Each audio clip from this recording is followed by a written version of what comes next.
eestlaseks jään, kui mind eestlaseks loodi.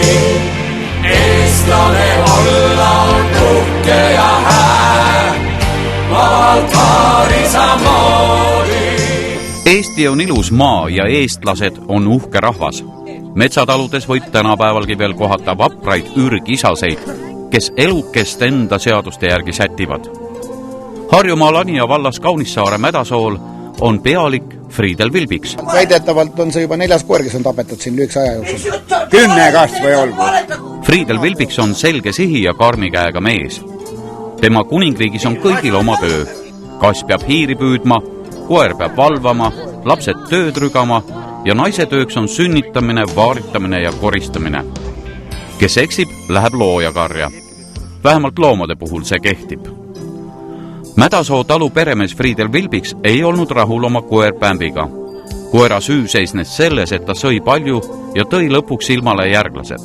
Mädasool tähendas see tavaliselt koeraemmedele maise teekonna lõppu. Friedel käskis talusulasel Aleksander Brantsevil 2-aastane Pämbi ära tappa. Mädasool oli varemgi koeri teise ilma saadetud. Ei olnud see Pämbi kirvega saagimine esimene kord. Nõudlikule peremehele polnud ükski talukoer meele järgi. Kord süüdistas peremees peniset liigses haukumises, siis jälle peenartes tuhnimises. Nii palju kui mina sellest tean, et koer oli ketis, liigidele minna ei saadud, tehti oda, visati kaugelt odaga läbi ja lõigati kõri läbi, et ikka korralikult ära sureb. Ja siis oli maks välja lõigatud ja viidud tuppa panni peale praadima, aga ema ärkas üles lõhna peale. Tundis mingi vastik lõhn on toas. Olete kuskile abi saamiseks ka pöördunud? Siin on tagasin selle sulase peale on küll mitu korda olen tahtnud küll jah, et politseid kutsuda, aga kuna ta on ise hästi selline vägivaldne, siis ma ei julge ise ka kunagi siin nii vabalt ringi käia. Ma tulin välja, ma hakkasin õiendama ja ma sain veel pärast sellest sain vastu lahtimist, et ma õiendama hakkasin, sain silma siniseks. Loole lisab võikust veel see, et kuulu järgi olevat vähemalt viimasena tapetud koer Rocky looduse kroonide supipotti jõudnud. Ka Pämbi pidi grillituna Mädasoo rahva toidulauale jõudma. Õhtul siia ja siis ema rääkis, et sais tahtis tas grillliha üldse teha. Ära grillida, et umbes. Tas läkke, jah. Sama elu oli elmedes. Vaenlase vastu võideldes. Läks aga teisiti. Pämbikel taheti pea maha raiuda, pääses põgenema ja pere lapsed kutsusid kohale loomakaitse ja politsei. See ajas Mädasool suure tüli püsti. Sa käisid praegu lollusi tegemas, saad sa aru? Mina käisin lollusi tegema. Jah, lollusi, väga palju lollusi. Margus tuli seda kaasa. Margus tuli sulle ka. Jälle Margus on süüdi. Hakkame selles korras ka rääkima, mis on Robiga tegime. Kuule, sina ei karju siin õues. Seal poiss vaite. Võtava naine kau. Läksite kehta. Ja mine. Friedel Vilbiks on tegelikult oma sõnul väga suur koerasõber. Ta lihtsalt tahab endale head koera. Paraku on mehel õnnetu saatus. Alati satuvad talle mingid pooletoobised lojused. Üks haugub liiga palju ja on tige, teine aga on nii sõbralik, et mängib suisa rebastega. Kolmas kutsa on jällegi liiga vaikne ja ei tee üldse häält. Vaene mees on õnnetu. Ta kardab, et ei leiagi endale sobivat koera. Mõtlesin, mis asja ma teen. Variant, mõtlesin, jätan ta omale sinna. Tegin pikaketi, euroketi 10 meetrit kõik. Panin ta ilusti, et magamistoa alla. Aga mis viga oli? Ta ei teinud tööd. Koer ei aukunud.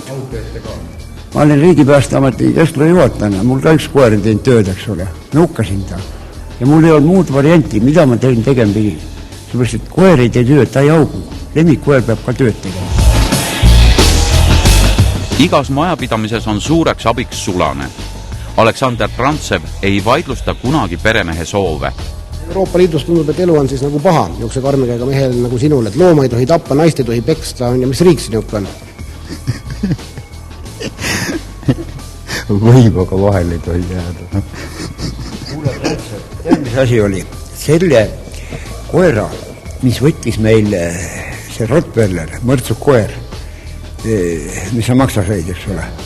Tead, mis talle, vaata, võttis lehmal körist kinni ja siis tema usara katki, eks ole. Me pidime hukkama nii selle koera oleks pidanud üles pooma pillikeeltega nagu Hitler poos oma vihavaenlased.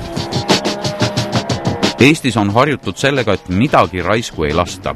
Seega ei maksa imestada, et Sass koos oma pruudiga koera nahka pistis. See ei tee temast veel loomavihkajat. Aasias ju süüakse koeri iga päev. Eestimaalased ehk ei tea, aga idamaades on tava, et hukkamisele eelneval 3 päeval peab koeri peksma. Seda ikka sellepärast, et liha pehmeks läheks. Aleksander Pämbiga nii ei käitunud. Aleksander Prantsevit võib isegi loomakaitsjaks pidada, sest mees säästis koera peksust ja piinadest. Sass oli valmis leppima nätske lihaga. Mis imelik, korealased söövad ka, kurat söövad ja inimesed rottis ja näitas telekast, no mis imelik on? Elu on aga ebaõiglane. On ilmselge sigadus, kui su oma võõraslapsed sulle pollarid ja loomakaitse peale saadavad. Oled neid söötnud ja kasvatanud ja säh sulle tänu. Fridel ei suuda seda siiani oma naise Agnese lastele andestada. Need värdjad toovad siia kord koore. Kes on värdjad? Näed, üks värdjas seal, kes on aknad sisse peksis. Enda lapsed. Võõras lapsed. Keegi pole tahtnud koera. Me ei tahtnud koera siia kõik. Veavad siia. Koera piinajad on, kurat, võtaks. Tooks süüa ka, nüüd korra tõi süüa. Minul ei ole, ma olen inimaliit. Mul ei ole enam endalgi süüa. Kurat. Kurat, loomapiinajad, pilastajad. Kuule, hoolitsega panem laste eest. Lapsed süüa saaksid, lasekodude eest, mitte koorte eest. Nalja teete siin maa peal. Aga et... Häbikas teil ole. Kui ühest pojast on nagu ainult muret ja peavalu teil, jah? Tal ei olegi vaja siin olla, sest ta ei aita kodus mitte midagi teha. Isa palub, et ole hea poiss, mine lõhupuid. Ma ütlen, et lopult käib kiidab kasu isale.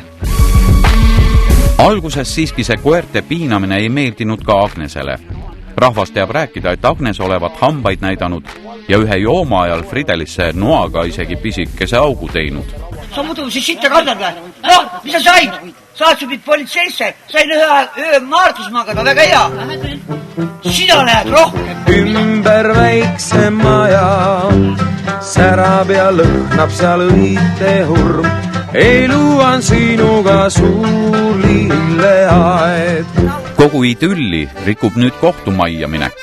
On ikka jama küll, kui mingi penni tapmise pärast tuleb aru anda. Mehed peavad Eesti kohtusüsteemi tsirkuseks. Ma vaatan sellest seadusi, see paneb imestama. Purjus politseinik ajas inimese surnuks ja sai ainult tingimisi. Kujutaga, kus on meil seadused surnuks inimesi. Ja nüüd rääkige mingi koera nustikute häbi oleks olema. Need tunnistajad, Erika ja Lii, see oli kõik jama. Nad mustasid mind nii maha, niisugune julm kohtlemis seal majas ei ole absoluutselt. See tunnistajate värk oli, kõik oli vale. Aga ma ei viitsid seal kohtus hakata lihtsalt vaidlema. Ja mis ta tegi saunas, kurat, 3 mehega keppisid seal, kurat, võtaks. Nad niuka on tunnistaja, ma oleks pääskile prügimäelt võtnud mõne tunnistaja. Õnneks ei suutnud kohus Fridel Vilbiksi ja Aleksander Prantsevi tuju rikkuda. Nende ainuke mure oli, et õigel ajal rongile jõuda. Paneb nagu mõtlema ka või? Absoluutselt. Ma saan nüüd vist, tollal ma valiti, kui ma Selimast valgu üles, valiti mind vallavolikogusse Lõdvalt. Ainult ühele meil tegin pudel sama konni. Aga siin panevad valimiskampaanias miljoneid. Ma sain kuulsaks selle kurat taskuräti eest, Selimast valge eest. Vallavolikogus Lõdvalt. Ja päästeamet sai ka hea koha kord. Sügisel on nüüd valimised tulemas, äkki on ka uuesti saite kuulsaks, äkki uuesti kandideerida või? Ja, ma olen sinna Euroliitu. Ma jätan Ansipi vahele. Kui Fridel Vilbiks lubas otsuse edasi kaevata, siis Sass ei murdunud. Tema jätkab samas vaimus. Lisaks polnud tal ka midagi kuu aega türmis istumise vastu. Soe tuba ja söök laual, mis sa veel tahad. Väike puhkus talutööst kuluvatki ära.